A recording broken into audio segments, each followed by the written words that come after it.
so that's going to be kind of like what sets the tone for our conversation. What does it look like for youth ministries to start meeting again and do it in a healthy way, and do it in a way that also keeps us in compliance. There's a lot of things that happen in youth ministry that the risk management department we would rather not know about. But I have a feeling that our risk management department is going to be very involved in our conversations as we talk about opening up church. So that I just, the first, I'm going to put, we can do a simple show of hands. How many of you have already been in meetings talking about what it'll look like to open up your youth ministries for gatherings? Yeah, cool. So we're going to stick with you four at the outset, if you don't mind. And Josiah, I'll start with you. Josiah, what have you guys talked about? What are the major considerations that you've had for beginning to meet again? Well, I think just as when COVID-19 just started happening, and we were still able to have smaller gatherings, 150, and the things we put in place for those gatherings, just continuing to do that, because kind of what is up and coming isn't going to be just a dramatic change where it's like, okay, full gatherings right away, no mask, no social distancing, but more of a trickle effect of like, okay, we're not going to just see a spike in like gatherings, but it's just like a trickle effect of, okay, maybe they allow 15 people in a gathering. Okay, now then 2 weeks later, now it's 25. And so just the conversations we've been having is like, okay, how can we use our leadership, like our life group leaders, to split up? And for our campus, like we have multiple rooms, and just saying, okay, if we have a big gathering where we say, okay, students are welcome, how can we do like 10 students in this room, split them up with a leader? Okay, 10 students in this room, split them up with a leader, and kind of sit there and broadcast a gathering that's happening on campus, and then just discussing it with their life group leadership. So you get the connection face to face with students, but you're still abiding by what the governor is putting in place, and so we have to do our best with our students and to set the example, even though like, yeah, youth pastors, youth ministry, we go crazy, we do things like we could get so much in trouble for, and sometimes do, from our lead pastors, and like, oh, I'm so sorry, I'll never do that again. But like taking extra precaution in this time, because we have to continue to build trust with the parents within our church, and parents aren't just going to be like, hey, you can have my kid, yeah, they can go back to church right now, but like, hey, what are we portraying as a student ministry, following lines with the governor's rulings? Are we posting where it's like, oh yeah, we are doing social distancing, oh, we are wearing masks, we are sanitizing, we're doing all these things, and building the trust with our parents. Oh, that's awesome. Matt, how about you guys? Yeah, well, I mean, we're going to go along with the guidelines, so whatever that is. And so phase 1 through, I think there's going to be 4 for Washington. And so we don't really have a time frame on that, but what we can do is we can plan on what the phases are going to look like. So when they start, we can begin to do that. And so I think phase 1 is going to be our core interactions. So that's when we're going to be able to meet with leaders, kind of face-to-face, groups of less than 10, probably have them over at our house, rebuild that community that you don't get over these Zoom calls. We're getting tired of Zoom calls. So amen. We'll start with that. Also, I think it'll be essential work that we're doing as far as ministry. So the core students that want to come and help pack food at the church, I think what we're going to end up doing in phase 1 is those core interactions will not only be with our leaders, but we will send an email out to the parents and just let them know that we have ministry opportunities and serving opportunities for kids to be a part of at the church to really just help reach our community. And because in phase 1, it looks like we'll be able to do that. And so we'll just, again, just echo what our governor is saying on that. And then phase 2, it looks for us will be grade breakouts. So we're actually going to figure out a way to break our ministries up where we're able to meet on smaller, possibly one location, different rooms. Maybe it's at different areas. If it's warm enough, maybe we're meeting at a different location outside with these grades, and we see that being student leader led.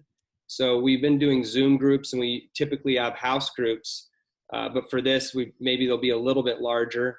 I think at that point it'll be 50 or less. And so if we push it a little bit more in certain grades, that'll be okay for us. We'll break the rules a little bit maybe, but that'll be student leader led. We look at that more as discussion, panels, testimonies from students, and just having a time where kids can come together in their grades and do that. And then phase 3, we're going to be looking at just the social distancing outside events.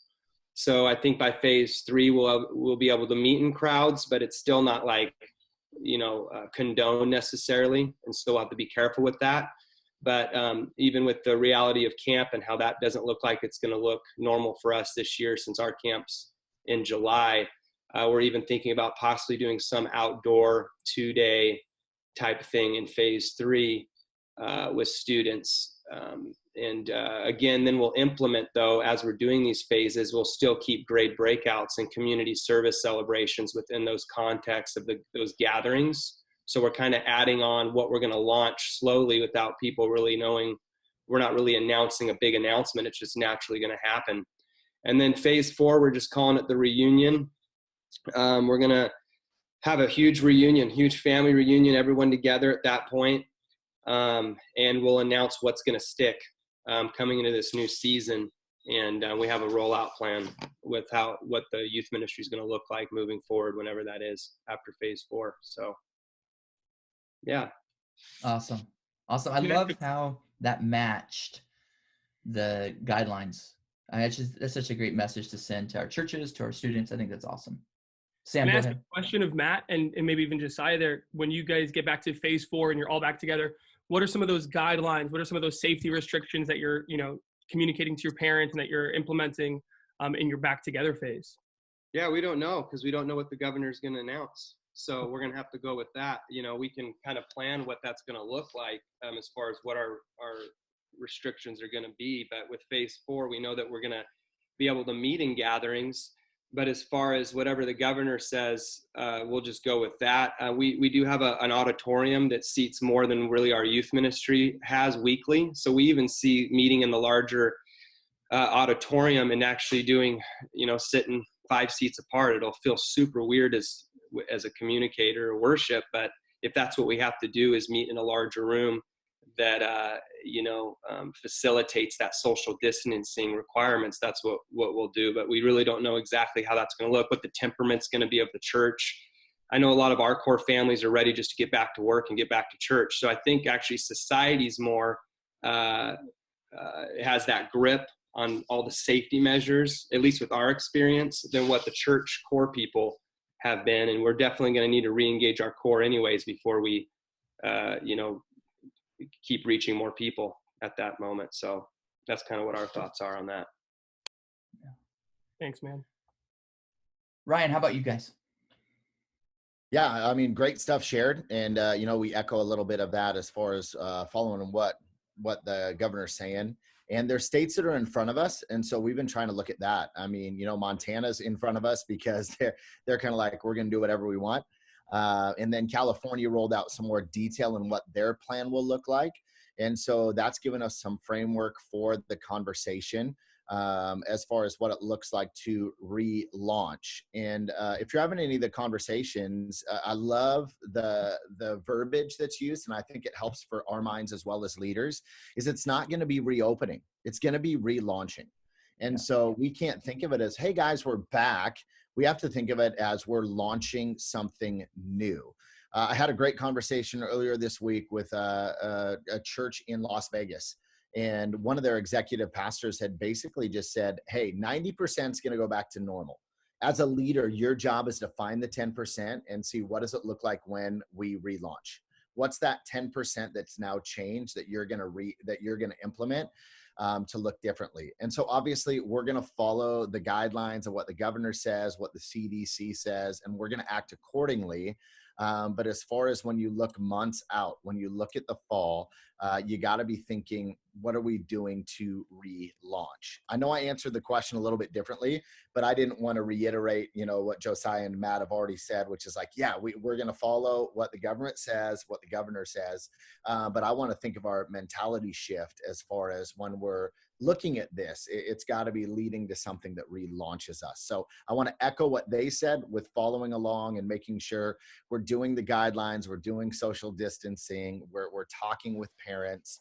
And one of the things, especially that I'll just kind of say when working with students, is it's perception and reality. And so there's going to be new realities, but there's perceptions from parents as far as what they feel comfortable with. Yeah. And so I think that's something that we've got to be thinking about as well. But whatever it looks like when this season ends, and all seasons will, we've got to be thinking about relaunching, not just going back to what we were doing already. So, yeah. I think that's awesome. I think that's great language, even framing to your students what's happening. It's relaunching. That it just helps you say, this is new, this is different. That's just great. That's great. Sam, how about you guys? Yeah, this is gold, man. I love the development that you guys have had there. I even just love Matt's, articulation of those phases. I just feel like that's going to give so much comfort. It's going to instill a lot of confidence in parents when they see that you have a well thought through plan. We're not as developed as those guys there. I think our biggest reality that we're kind of swallowing is like, we're not in a rush to get back to the large gathering. And so just kind of rethinking, instead of making the goalpost, how do we get back to the gathering ASAP? Do we meet in the big auditorium and just have kids 6 feet apart? Is that a win just for the sake of getting back? And so kind of where we've landed, I'll tell you where we've landed, and then I'll tell you my biggest hurdle that I'm trying to overcome. Where we've landed is just going into watch parties, keeping our online pre-recorded gatherings and just doing watch parties all around the city. And so we have, a couple of dozen youth staffers who said, hey, I'd open up my house and allow, 15 kids in. We have parents who said, hey, I can open up my house and have a whole small group or a whole grade. And so if we can really just do some good legwork and create a beautiful map, really easy to sign up, cap it at a certain number that's compliant with the government guidelines, that's kind of where we're leaning. Again, obviously, eventually, I'm going to have to think ahead to phase 3 and phase 4, like Matt was saying. But just for this initial wave coming, looking into May and June, that's kind of where we want it to be, watch parties. The hurdle that I'm trying to think through is the optics of that. How many parents are going to be comfortable with that? Again, the other side of that is, well, if they're not comfortable and they don't want their kid going to a watch party at somebody's house, they're probably not going to want them coming to the facility anyway. So are we missing those kids? And my answer is probably not, because we're still providing our online content. We'll still stream it through all of our avenues on Facebook, Church Online. But that's where we're kind of putting our energy into now. We're already recruiting those hosts. We have people that said, hey, here's my address. I'm willing to host. Here's the cap that I can fit comfortably in my home in multiple rooms. One other thing, take it or leave it, that I'll just throw into there.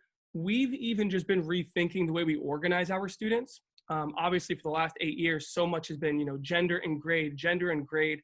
And one of the things that's hit me in this season is that when they're in school, maybe that's a little bit more of a natural divide.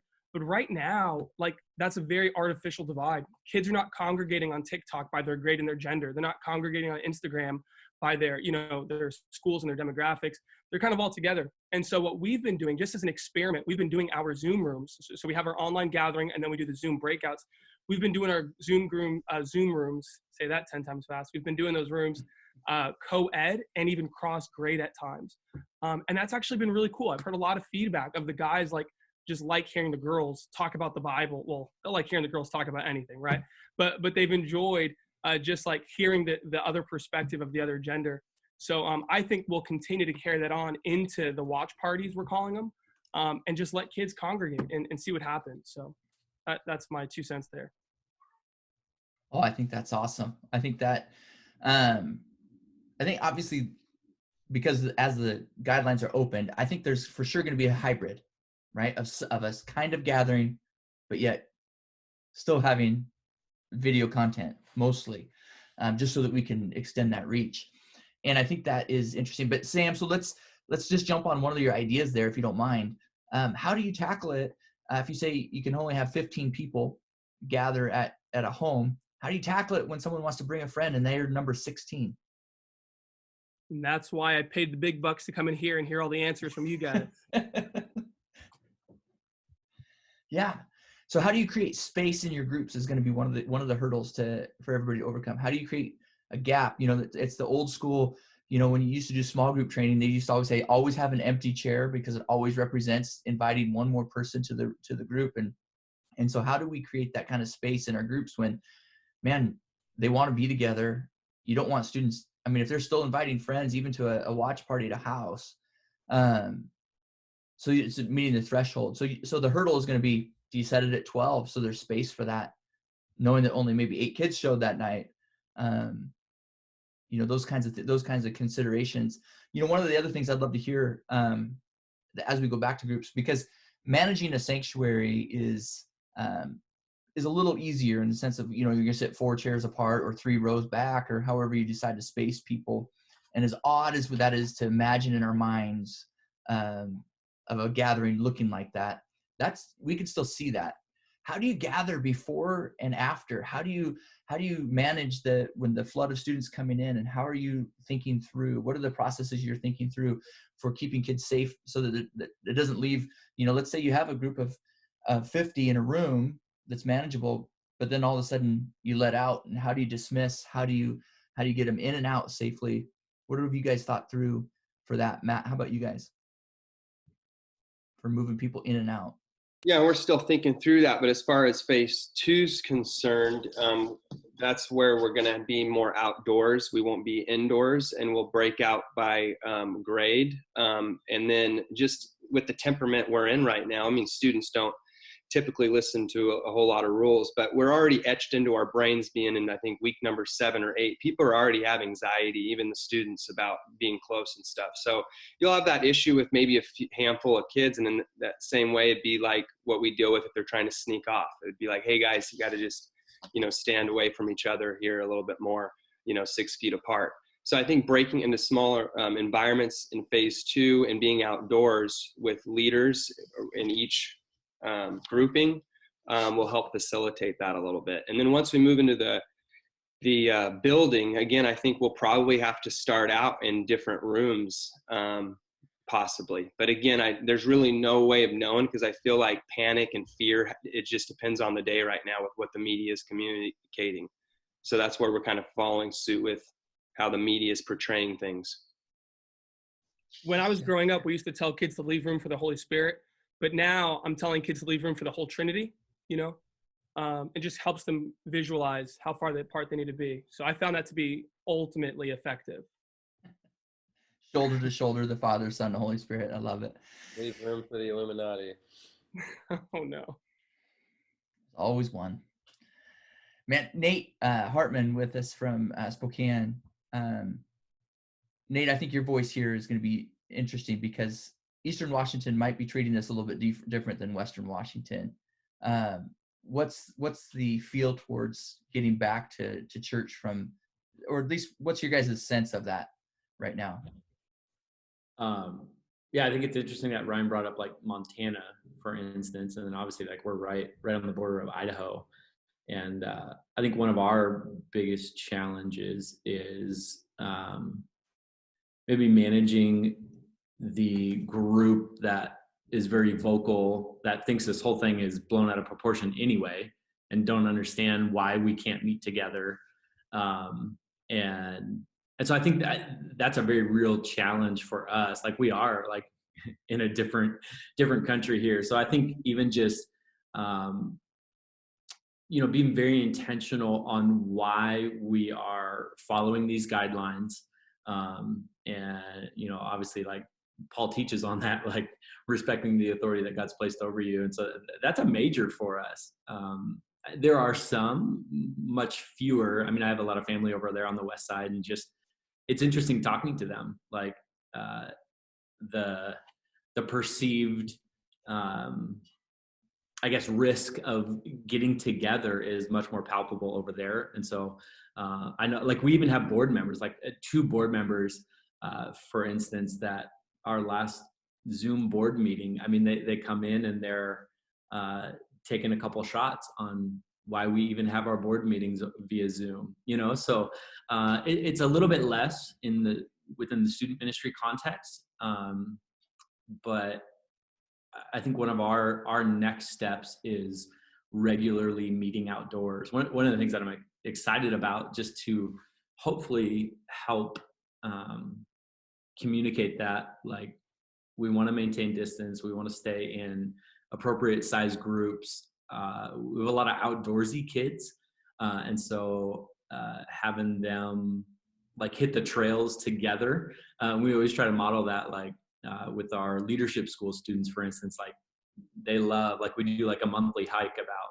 And so we just make sure that like the pictures we're taking we're distanced from each other, and encouraging our small group leaders, hey, get outdoors with your students. We're really fortunate. Whitworth University over here had a big donation where they have a grant that they are awarding funds to local student ministries that are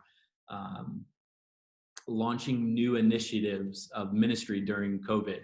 And so we actually applied for it, and don't have the final approval, but like we're hoping to be able to purchase like a little fleet of mountain bikes for students that don't have them. And so that's kind of our focus over the summer. Like usually the summer looks different for us anyway. Like we still rock Royal Rangers and girls ministries, and so they're meeting via Zoom. We usually take a little bit of a step back with the student ministry and really just focus on being in homes, like backyard barbecues. I like Sam's idea of like the watch parties, like at physical locations.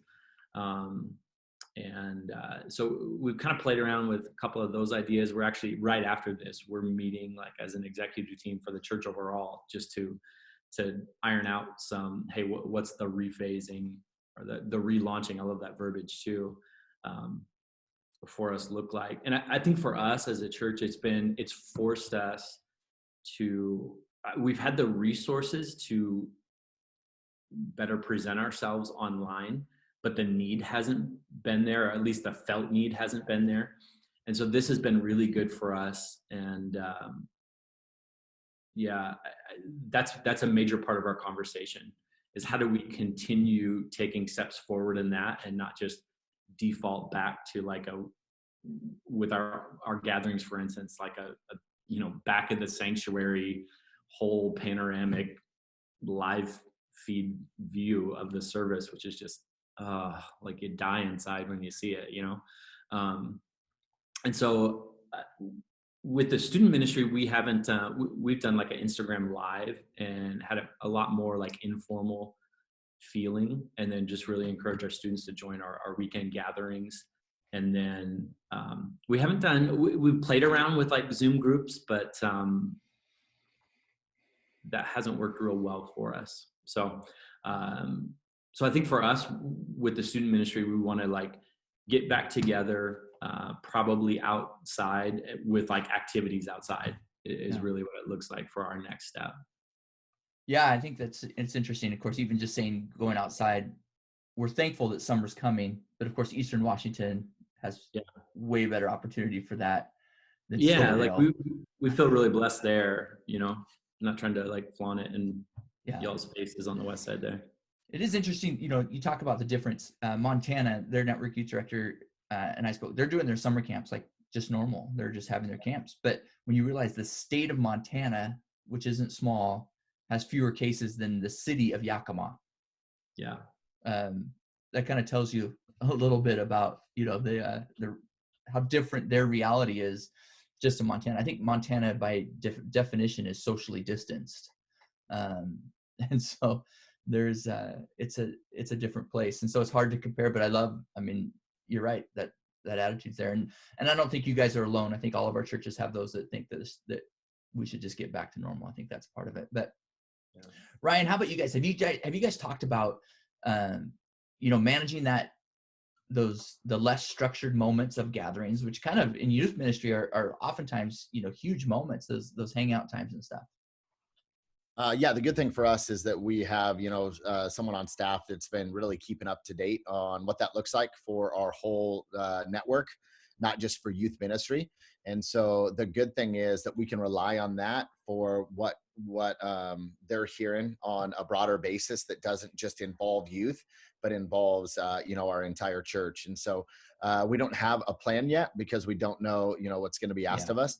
But as soon as that comes, just for me, so I don't have to make sure my head's around that. There's people on our team that are doing that, because I probably wouldn't do the best job, because that's not the way we naturally think. I mean, most of us are probably here because we're paid to get the most amount of students there. So you're reaching the most, and then, introducing them to Jesus when they get there. And so we're kind of taking our stride from whatever those people on our staff are going to do. And so I know that's not the best answer, but we've got people that are thinking about that for us. That's good. So, but it hasn't been part of the conversation yet because you just don't know what's coming. Yeah. And that one's hard. I mean, I think that's what we're all facing in this season is we're like, we don't know, number one, when this will end. We had a fake date and then that was taken away from us and we were crushed. And then number two, we don't know what those phases are going to look like. I mean, we can look at other states and see what they're doing. We can look at that CDC, which came out from the Gospel Coalition, which is really good stuff, but we don't quite know yet what that season will look like and how long it'll last. So I know I don't have a great answer on that one, but that's the reality for us. I think that's the reality for all of us, Ryan. I don't think that's your answer. I think that we're trying to make, one thing we know is we have to be thinking about it. And so you guys obviously have someone on your team that is working to that end and trying to discover as much as they can, because it's coming at some point. But you can't put too much plan to it until you have some sense of timeline. So requirements. The curiosity. Any of your churches. Sam, what's up, bud? Hey, virtual raise hand. To your question of like, what does the unstructured time look like, right? Like during the sermon, during the music, you can have them 6 feet apart, but when they're getting into the gathering, getting out of the gathering, how do we maintain social distancing? I don't know. I don't know how realistic it is to expect students who are already exasperated, who are already, rolling their eyes at this thing. I don't know how realistic it is to make that happen, to be honest. And that's where part of my rationale is, until we can come together and say, all right, like the 6 foot police, that's going to get tiring really fast for all involved. And so that's where I just, until we can come together in, whatever the size of the group is, but until we can come together without having to police, hey, cough that way, keep 6 feet apart, I have toddlers, and we've had a few instances now where we've had friends, they'll pull up in our cul-de-sac, they'll get out of the car, and we stay in the driveway just to have a face-to-face visit. And our kids, what do? They immediately, my 4-year-old is running to his buddy, and it's like herding cats. No, stay away. And he's looking at me like, are you crazy? Why? And so we talk about the sickness in our house, and he's like, when the sickness is done. And I fear that my kid thinks he's growing up in a horror movie, but not to demean teenagers, but they're probably not very different from those toddlers. Like, we're together. What do you mean? I'm throwing a football. What do you mean I can't throw a football? Or we're huddling in the corner looking at our phones. So yeah, you keep asking that question. What does that unstructured time look like? And I don't know, Zach. Yeah, no, it's probably one of the number one questions I've had, just people asking, what are the different ideas people have? And I think you guys have solved some of it with the way that you've approached it, whether it's an outside gathering or it's a watch party gathering at a home, because then they're arriving in a car and they're going into a controlled environment, or they're stepping outside into an outside environment, which is obviously less, there's less risk there. And so just brainstorming, what are the things, do you have them stay in their car and you have to bring them in, individually and spaced? How do you, and those kinds of ideas, just if you can have, let's say you could have groups of 100 or fewer, that's going to encompass most youth ministries. That's the vast majority of youth ministries. I know some represented here have groups larger than that. And so you'll be doing some alternate stuff, but if it's 100 or fewer, that is good. That's 98% of youth ministries. And they still have to manage that safety component. So just looking, we're all in the same boat in that. I think that tons of great feedback already just on the whole idea of creating those spaces that are away from each other. I mean, that's naturally grouping.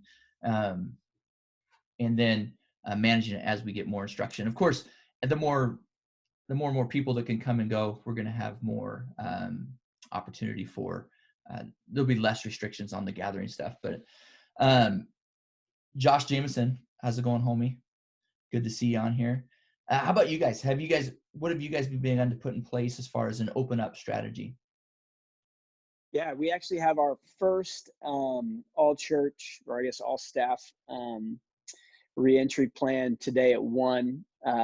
But it's been interesting, man. I mean, just, like so many of you guys have said, it's this cat and mouse game between what the government is saying. My personal opinion is I think the state of Washington is going to be one of the last states to fully reopen. I know that, I was just in Montana last week because that's where my in-laws live. And, they had church last weekend. Crazy, right? So they literally came in and sprayed their whole auditorium and, their entryway and everything. And, their church of 700-800 people. And they had one service, and I think they had 75 people show up. So in Missoula, which is, a more liberal city in the state of Montana, the first chance people had to get back together, there wasn't a whole lot of people that were willing to get back together, And so I think it's going to be interesting, Seattleites specifically, real cautious in the midst of this whole thing, especially since Kirkland was, the epicenter, first of all, of this whole outbreak. I think that once they give us the green light to start meeting again, I don't think you're going to see people necessarily knocking down the doors right out of the gate to be rushing back to church. So it might be this really, and I don't know what all I missed in the first few minutes, so sorry if this is redundant, but I think that especially on the weekends, we might see a real slow trickle of people returning back to physically coming to church. And how do you plan for that? How do you plan from going to a building that, was full to now, you're at 20% capacity, 30% capacity? How's that going to feel? So I know for us, this whole thing is revealed specifically in youth ministry. It's revealing a lot of the cracks in our methodology. It's revealed a lot of the things that I thought we were good at, but we're now finding out we weren't so great at. And just in total transparency, I think that one of the strengths of Eastridge Youth has been our ability to gather. One of the weaknesses of our youth ministry has been the way we connect people in relationship in groups. And what happens when you can't gather anymore? And the thing that I've been thinking a lot about, not to sound too futuristic, as you look ahead towards what life is going to look like, beyond COVID-19, but there's a day coming where it may not be our generation, but there's a day coming where the church isn't going to be able to gather the way we're so used to gathering. I think this whole process through COVID-19 is teaching us that our services are great, but they're not what the church is all about. And the more that we can get people into meaningful relationship within community that can continue to sustain beyond being able to meet in a building is going to be the thing that allows the church to continue to move forward, right? No matter what happens, whether it's pandemic, whether it's government sanctions, whether it's persecution, whatever it may be, the church began without having large group gatherings. The church is going to continue to be built on relationship and groups. And so I think for us, we're going, how do we get great at the things that really matter? And how are we going to get great at the things that are sustainable, even when, we can't meet in a physical building? So as far as re-entry goes, I mean, we're reevaluating the whole boat right now. I mean, it's like, we've been a model where we have multi-generational meeting in one space on Wednesday night for various reasons. Now we're going, man, maybe we need to split up again and be able to have more controlled, smaller gatherings, go junior high specific, high school specific. I mean, everything's kind of on the table right now for negotiation. So we're asking the question. There was an article posted by Forbes magazine, and it was like 11 thinkers who are making their predictions about what life is going to look like post COVID-19. One of the guys made the comment, we're going to shift from thinking, well, is there any reason why we should move this meeting to online, to where now the question is going to be, well, is there any reason why we should actually meet in person for this? So the default setting in people's minds will be, it will always be better to meet online. And if we have to, I guess we can meet in person. I don't know if it's going to be that drastic, but we're asking the question, what stuff are we doing that we can continue to do digitally just as effectively? And what things have to be done face to face? And trying to figure out what that's going to look like moving forward. There's something about the whole process of being face to face with someone, laying hands on somebody, praying with somebody that, I mean, you guys know this because you've been in enough Zoom calls to kill yourself over the last, 6 weeks.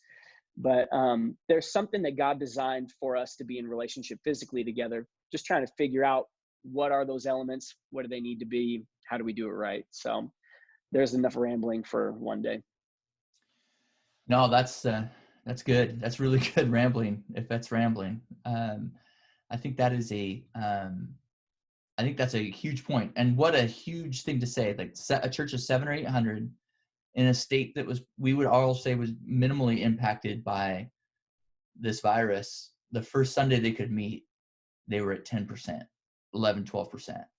Like that's a huge statement. Of course the church certainly would have communicated they've done everything they could to keep people safe. And still, wow, it'll be interesting to follow that trend. I will say, I'm hoping that COVID-19 helps me get hair like Taylor. Oh, come on. Dude, get on it. I love it. I'm all about it. This is a year and a half. The stash is step one, Josh. You got to go to the stash. True. That's phase one right there. That's phase one. Dude, you could do the burliest mustache ever, Josh. You should do it. There's a little bit of gray in here. I'm getting a little self-conscious, to be honest with you. Just for men. You're good. Ask Zach about gray hair and his facial hair. Shut up, Taylor. Too good. Man, guys, I think that's great. I'd love to take the last 5-10 minutes here and just literally be a brainstorm totally off the top of your head, saying, one of the big events for all youth ministries is summer camp experience. It's a capstone event. A lot of us, even some of our own testimonies can be traced back to a summer camp event. So with the shift away from a lot of us having to not have a true camp experience and not knowing, it's hard to plan for. We can't even you couldn't even set a date on the calendar right now because we just don't know. Just super random brainstorm ideas. What are some things that you would do with your youth ministry or going to do with your youth ministry in the context of groups? And let's just assume that you can meet in groups of 25 or less, just so that we have at least some frame of conversation for, what could be done. What would you do if groups are 25 or less? What are you going to do with your students this summer, just to engage in a meaningful way and to jump into that, to lean into the absence of camp? Josiah, how about you? Oh, let's start with Will. Josiah, Will, no. You got it. Okay. So one thing that we've done the past few years, and we've really enjoyed it, and we were kind of thinking, okay, if we can only do 25 or so, let's try and do it again. But we've done for the past few years a thing called City Serve, and it's just an overnight event where we just load the schedule up with just serving different people. The city with the parks, with our elderly and our widows in our church, the church itself doing projects. And so we just pack out 6 to 10 hours a day of just serving events. And then we pair it with some Bible teaching and also just some fun things. We went to the pool with that somebody in our church had and played hide and seek in the church. I don't know, different things that the kids loved it and they really loved the serving part. And so if we are still able to meet with 25 people, one of the things that I think we're going to try and do, I think it'll switch it up a little bit, but is do this community serve thing again, but maybe do multiple ones, maybe do a middle school one, a high school one, because I think kids like are chomping at the bit. When I told one of our kids we're not doing summer camp, I thought he was going to start crying, and he was a high school senior. So yeah, so I mean, I think that's one of the things that we're going to try and do and see how that goes, and just do multiple of them, serving people in our community. So yeah. Yeah. Also, we've done we switched it up from a youth service this whole kind of quarantine, where we do pre-recorded.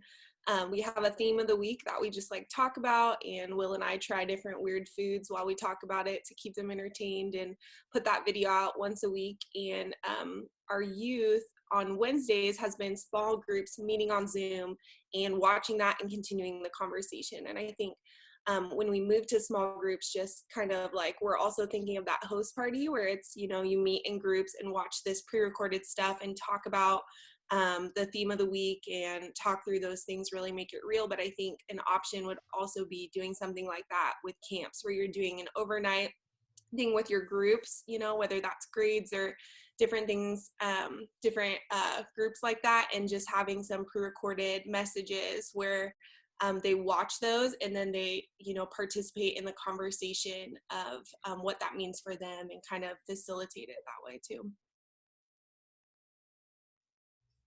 That's awesome.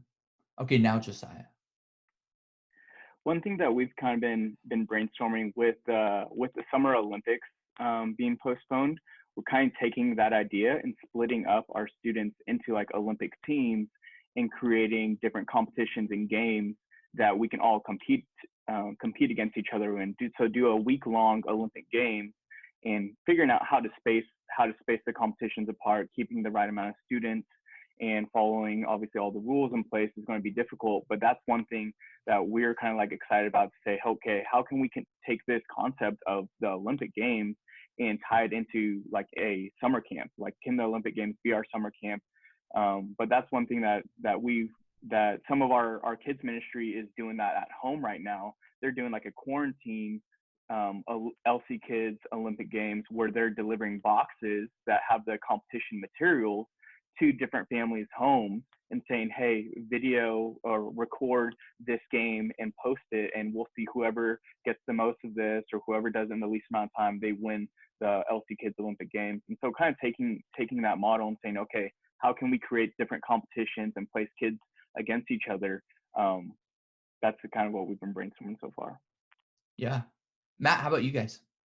Well, I think we possibly will have to go micro camp, which would be, you know, if it's 25 or less. We're thinking through having 8 different environments where kids sign up on Eventbrite. By the way, Eventbrite is also a great free thing you can do with when you're trying to do maybe even home groups or watch parties, and you can only do 12 in a house. Well, have the kids sign up through the Eventbrite. It actually creates a lot of momentum, and you're able to get contact information, which is golden.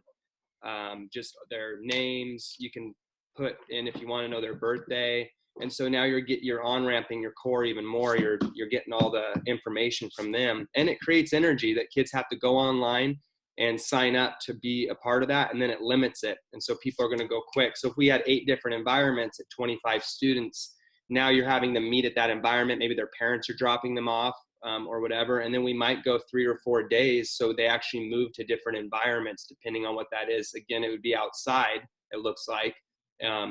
But there's so many cool little areas in our area here that we could do some fun stuff. I mean, shoot, we may by then be able to float down the river or do something like that in these micro camp things. So those are just some ideas we're tossing around. We may not even do it, but just something we've been thinking. Yeah, perfect. No, that's what we're doing. Taylor, how about you guys? Yeah, in regards to camp, we already do a week-long camp at our facility. We also have a learning center at our church, and you know, they've had to close for the last couple months, and normally they close for the week of our summer camp, but that's not going to happen this year. And so I think there was like 17 ideas that you guys had that I want to talk to our team about on Monday. But one of the things that we're throwing around is potentially doing just like a Friday night, because the Learning Center closes at 6. And so doing a Friday night through Saturday night. And so, you know, do and this obviously is contingent upon like what size group we can have, but have a gathering and do late night games. And then I don't know, we usually sleep at the church, but I don't know if we'll be able to do that depending on, and then, and then do a full day Saturday, probably go to the lake and do stuff like that. And then come back Saturday night and do a gathering as well. And then just release Saturday night so that we're good to go for Sunday morning. But you guys have some amazing ideas, and we're meeting with our team Monday night. And so I'll definitely be bringing some of these ideas as well. But kind of right now, that's kind of what we're potentially planning awesome. for. It's awesome. Ryan, how about you? Yeah, so we've had some of these conversations because summer camp's a big deal at New Life. Like our whole church puts on summer camp. All of our lead pastors from every location go to summer camp. And so we have a unique structure because we do our own. And the idea that kind of made it up the flagpole the fastest was the micro camp idea. And so we are actually, putting the pedal down on that one. And we've got a bunch of plans for it already. We've got our schedule drawn out. But I was interested yesterday, I'm on our area Young Life email, and they're still doing camp at their place down in Antelope, Oregon at Washington Family Ranch. So Malibu is closed for the summer, but Washington Family Ranch, they're moving forward with camp plans as of this week, which I was like, dude, that's crazy. So that kind of gave me more confidence in the micro camp idea. And my wife and I have been binge watching The Amazing Race during the season. And so that's kind of the inspiration for what we're doing. And so we'll do live broadcast in the morning, and we'll do it in the night as a gathering. And then small groups are going to be camping in the backyards of leaders or host homes in groups of less than 25. And so we've got the whole schedule laid out with, like, they'll open an envelope every day and they'll go to a morning location and an afternoon location. And we want to create environments and experiences they couldn't do on their own. So not everyone owns a wakeboard boat. So we want to make sure that's part of it. Not everyone, has a lake or a beach place. And so we're making sure that they're cool environments that they would invite to. And as youth pastors, we know this. We've all done some great brainstorming inside of a think tank room. And then you've told a junior in high school and they're like, that's dumb. And so that's what we were worried about. We got so excited about this idea. And at New Life, we always say this, our intelligence is at the leaves. And so sometimes when we get in an environment like this, we think something's great. And then when you pitch it to a student, they're like, no, that idea stinks. And the great news is we've pitched it to some students, and the initial response we've gotten back is, I would invite my friends to that. And so we're moving forward with that idea. And the great thing about it is right now, parents would probably not send students on a bus, on an 8-hour trip, which is what we normally do. And then financially, there's a big impact financially. And so asking them to pay $300-400 for a camp is not probably going to happen this summer. And so the great thing is we've solved those two major issues, which are financial and proximity. And so we have brought summer camp here this year, and we've brought the cost way down. And so our tagline this year for summer camp is for years you've gone to summer camp, this year summer camp's coming to you. And we've got 2 different plans for depending on how we can meet in size groups already fleshed out for that.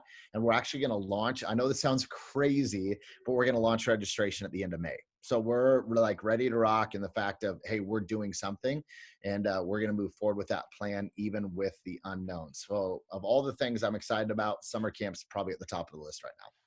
That's awesome. That's awesome. Josh, how about you?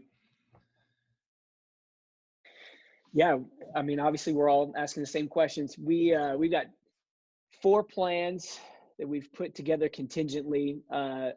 I'm 99.9% sure 2 of them are never going to happen, just based on everything from, one plan being, okay, they open it up and we can meet, how many people can we social distance in our main campus, with an auditorium that seats 1,300 people, we could social distance a few hundred if we really wanted to. That's not going to happen, but we've got a contingency plan put in place for it.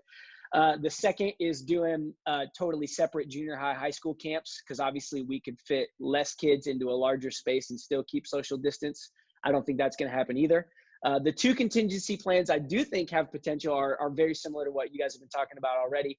The first plan we're putting in place is the 25 and under plan, which is, okay, what does it look like to localized small groups meeting together. How do kids register for a specific age bracket and make sure that we keep our numbers limited to those parameters for these groups? But that they would, our plan right now is, I don't remember the dates off the top of my head, but it's a Wednesday, Thursday, Friday, second week of August. And what we're doing is they will meet, I believe, around like 2:00 in the afternoon at the house. We have a list of the tribal war games, minute to win it, like all the fun activities, small group conversation stuff. We actually, as we build these host homes that are going to be hosting these, we will either provide dinner or we will provide money to the family to provide dinner to the small groups. And then they will watch service online. They will do small group conversation together, and then we'll also provide a late night activity that they'll do. But then they will go home, sleep in their own bed, stay at their own house, and we will do that Wednesday, Thursday, Friday.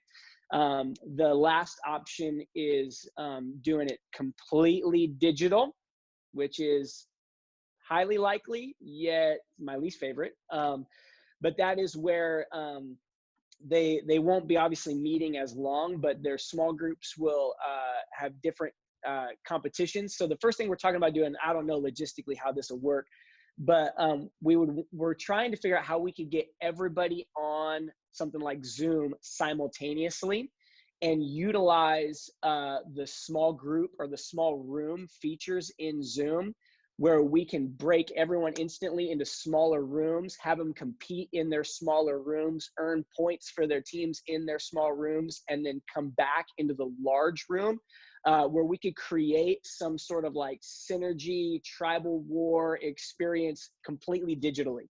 So there's a whole bunch of issues with that idea, but I'm the kind of person that goes, hey, I like the idea. Let's figure out how to make it work. So ask the questions, punch holes in the idea, and figure out how can we successfully do it. And then we would do online service and then digital small groups following service where they would talk, pray together, and hopefully have some more kind of like altar moments. I think that would be the space where we would hopefully be able to train our leaders.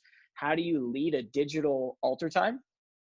Kind of crazy, but we need to figure out how to try to maximize those sort of moments and experiences in a completely digital world. So I feel like we have more questions than answers, but just some things we're kicking around right now. So our camp is the last weekend in July. And so we've put off the pulling the trigger on canceling anything right now. We're holding out. Obviously we're thinking of contingencies, but I don't know, man, I'm just hoping with the late date. Obviously we're as south as you can get in Washington. We're much closer to Oregon. It sounds like the atmosphere is a little bit different down here than it is up in Kirkland and Seattle area, but so we're holding out hope a little bit. My gut says it won't happen, even if the gathering ban is lifted. I think somebody brought up the economic reality that makes it very real. Not only the economic reality, but our biggest the thing that makes camp possible is that we do a huge fundraiser first weekend in June that usually raises $15,000, and that is like. That's our, we can't do camp without that. And so that's probably not going to happen. Not to mention the stigma of just, Zach, I think you said to me a few weeks ago, our parents going to want to send their student with a couple hundred students with, great hygiene, I think is the way you put it. So all that to say, our plan A, our hope is that we'll have normal size restrictions down here. And we just do a 4-day day camp at the facility. They go home, they sleep in their own beds, but all the regular components of camp, we have those. We still have our rec activities. We still have our gatherings in the main auditorium. We still have our music and things like that. What we would do is we would have day trips. So we rent out a bowling alley, if those kind of things are open, and middle school goes to a bowling alley, and the high schoolers, they float down the river, for one of these activities and things like that. You're throwing a curveball at me, but by saying 25 or less, and dear God, I hope that is not the phase we're at on the last weekend of July. If it is, my instinct is we'll continue with that small group watch party kind of thing. I'm very wary of throwing out the word summer camp or the phrase summer camp. That's such a strong brand for us. Like it sounds like it is for a lot of you guys. So to present something as this is our summer camp and it's just super watered down, that makes me a little bit wary. And so we would totally rebrand it. We'd probably call it something different entirely. But I just think all of the money that we, normally spend on summer camp, if you put, 8 dudes in a house for 3 nights, 4 days, and you give that household, a few $100s, they can do a lot of really fun things with that. So my instinct would be, if we have to stay in 25, they get in their small groups, they're either camping, somebody said the backyard idea, love that. They're either camping or just having a sleepover at somebody's house with parents that can host, who are background checked, youth staffers present. And then we just give them money and we do some crazy activities and give them some really cool memories. So, but dear God, please let us not be at 25 or less last weekend of July. Oh my goodness. All right, Well, it 50. sounds like I could be wrong, but everything that I've been hearing from the state is that regardless of how many people they let you have, that you're going to have to maintain social distancing in all of your gatherings at least through August, no matter how many people you've got. That's the same I've read. Yeah. So how are you guys doing that with, even if you keep it under 25, when you're doing the Olympics or when you're doing the micro camp stuff? How do you honestly keep teenagers 6 feet apart at all times while playing games? I mean, you throw a football, you just both have touched something and you're passing germs. Is this not almost a fool's errand to think that we're not going to spread germs at all? I mean, they're already posting on Instagram like them being together, and it's like, oh, it was my birthday, it was a drive-by, and I'm like, well, why are you hugging each other? Like, that's not a drive-by. And it's just like, yeah, I have the same question, because it's just like, teenagers can't do, they're like my 3-year-old. It's like they don't understand. It's like, no, it's fine. I'm like, well, it's not. And so it's like, yeah, even if it is 25, like, how do you, because it does get old, like, hey, get away, get away, get away. And it's like, I'd rather not do it than just be the social distancing police, because I don't think that'd be fun for anybody. And I don't know. Yeah, I think it just comes down to coming, to thinking of differently. And I think, Sam, one of the things that you said was so big is like, you're not going to just talk about camp. You have to think about different types of activities instead of just rebranding the same activities in a different setting. It's a completely different type of activity. And I don't know about you guys, if I could sit, even if it was a very large room, if this group right here could sit in one large room and order our individual mod pizza orders and look at each other, but still be in the same room, I would take that over this right here. Mm-hmm. And I think that's kind of one of the approaches we have to take, even with our summer activity, is it's different. It's absolutely different. If we're trying to say it's going to be normal, I think we've got the wrong language. I think that relaunch language we talked about at the beginning, and talking about addressing the fact that it's just new. This isn't going back to something. This is going to something that's completely brand new.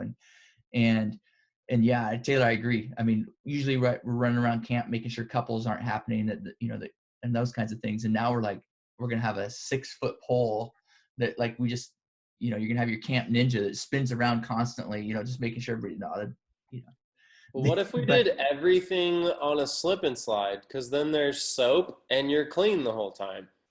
So you could just I think it's money. Let's do it. And we can ingest bleach as well. That was Taylor's idea. He private messaged me. Yeah, true. Bleach water balloons. Mm-hmm. Yeah, I mean, when I was in high school, it hits you, but it cleanses. Yeah, when I was in high school, I had a huge rash on my thigh, and I used bleach, and it went away. It hurt really bad, but I'm still alive.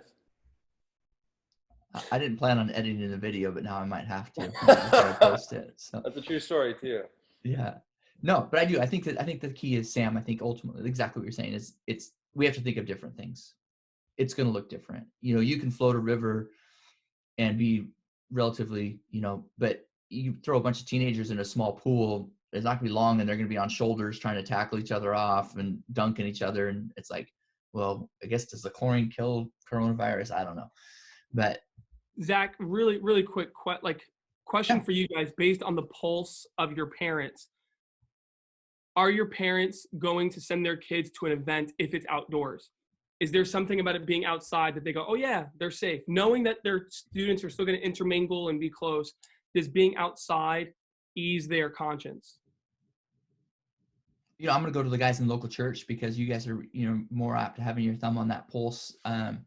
As a parent of a teenager, yeah, the things I'm going to be looking for are, is it, if it's outside, are they controlling the group somehow? Because even if it's a group of, 8 to 12, 25, whatever it is, if that's a different group of 25 and the next day they could sign up for an event and it's completely random, it's not the same 25, especially initially, you're going to be thinking, well, that's not very smart, because you're just basically making the petri dish even dirtier. So how do you do those things? And so, I'm thinking of it just from a parent of a teenager.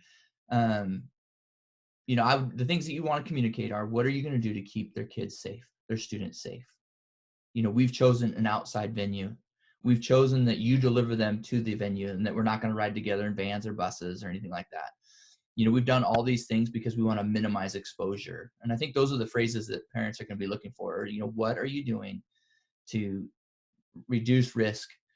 And and at the same time, I think parents of teenagers, after being their teacher for the last 7 or 8 weeks, and after, being stuck at home, they're also going to be ready to send them out on the road. So I think it's going to be a combination.